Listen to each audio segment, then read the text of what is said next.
Joe Walsh has always been honest, sometimes painfully so. He's funny, self-aware, brutally blunt, and completely uninterested in rock star politeness. Over decades in the business, Walsh worked with legends, survived chaos, and saw the music industry from the inside. And when Joe Walsh talks about difficult people, he doesn't whisper. He doesn't name names to be cruel. He talks about behavior, ego, control, disrespect, and people who forgot why music mattered in the first place. Over the years, Walsh made it clear that some musicians weren't misunderstood geniuses, they were just hard to deal with. Here are the figures Joe Walsh openly clashed with or criticized, and why. Why Joe Walsh speaks so freely. Walsh believes music is about connection, not control. He despises bullies, power games, and musicians who treat bands like dictatorships. Having battled addiction and survived fame, Walsh values humility more than image. When someone crossed that line, he never forgot it. 6. Record executives who treated musicians like products. Joe Walsh has repeatedly criticized record executives, especially during the 1970s and 1980s.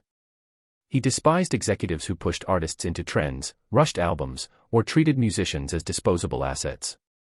Walsh openly said some executives had no love for music at all, only charts, contracts, and control. To him, nothing was more disrespectful than someone profiting off art they didn't understand. 5. Don Henley, during the dark years. Joe Walsh has never hidden the fact that life inside the Eagles could be brutal.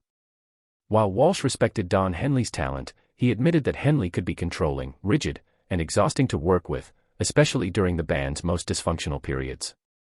The Eagles were successful, but the pressure turned creativity into combat. Walsh later said the tension nearly destroyed the band, and the friendships along with it. 4. Glenn Frey, at his worst. Joe Walsh and Glenn Frey eventually became close, but it wasn't always that way. Frey was known for being confrontational, aggressive, and dominating in rehearsals and meetings.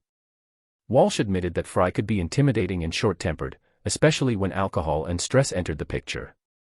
Over time, respect replaced conflict, but Walsh never denied how rough it was early on. 3. Musicians who took themselves too seriously. Joe Walsh has mocked a certain type of rock star repeatedly, the kind who believes their own myth.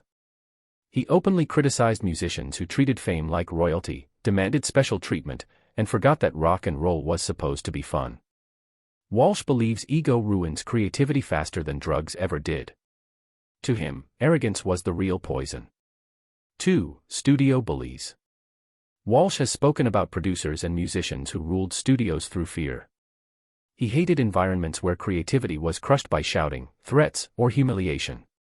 Walsh believed great music came from trust, not intimidation, and anyone who used fear to control others had already failed.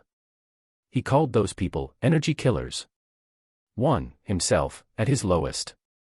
Joe Walsh has always been brutally honest about one person he regrets the most being difficult with. Himself. He openly admitted that during his worst addiction years, he became unreliable, self-absorbed, and impossible to work with.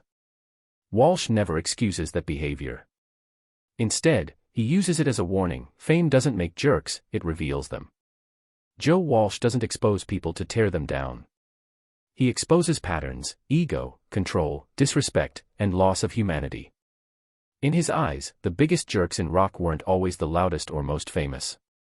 They were the ones who forgot that music is a shared experience, not a power trip. Do you think honesty like Joe Walsh's helps or hurts rock legends? Drop your thoughts in the comments, hit like, and subscribe for more real rock stories, the kind you don't hear in press releases.